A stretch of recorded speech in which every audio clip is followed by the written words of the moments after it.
ঢাকা রাজধানীতে জাতীয় অর্থোপেডিক হাসপাতাল ও পুনর্বাসন প্রতিষ্ঠানে হাসপাতালে বিভিন্ন জায়গায় অপরিচ্ছন্নতা মিলেছে। আসুন আমরা দেখানোর চেষ্টা করি।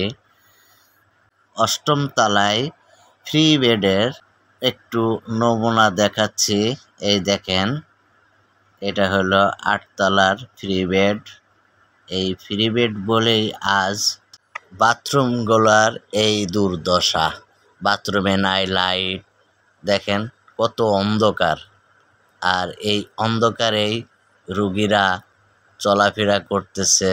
এই যে দেখেন বাথরুম পুরা ভরে গেছে, এ যেন দেখার কেউ নাই। আসুন আরেকটা বাথরুমে যাই।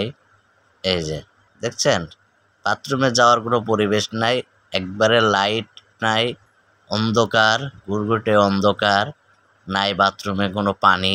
রুগীদের খুব বেহাল দশা। এই যে দেখছেন, খুব খারাপ অবস্থা, প্রচুর ময়লা, মানে নাক মুখ বেঁধেও ঢোকার মতো পরিবেশ নাই। এই যে দেখতে পাচ্ছেন লাইট নাই, এটা দিনের বেলা, তাহলে রাত হলে কি অবস্থা। আসুন এবার আমরা ঘুরে আসি বেসিন। দেখছেন বেসিনের কি অবস্থা, বেসিনের উপরে সব ময়লা মাটি পড়া। এই যে দেখছেন অবস্থাটা কি, হ্যাঁ, দেখার কেউই নাই। বেসিনের ডাস্টবিনের পড়ে রয়েছে, কলে নাই পানি, স্যাঁতস্যাঁতে পানি ভরা, ময়লা আর ময়লা। জানালার দিকে তাকানো যায় না, শুধু ময়লা আর ময়লা। এই জাতীয় অর্থোপেডিক হাসপাতালের পরিস্থিতি যদি এরকম হয়, তাহলে রোগীরা ট্রিটমেন্ট নেবে কিভাবে?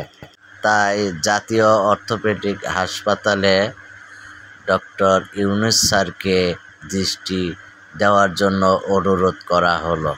ভিডিওটি ভালো লাগলে লাইক, কমেন্ট ও শেয়ার করে দিবেন।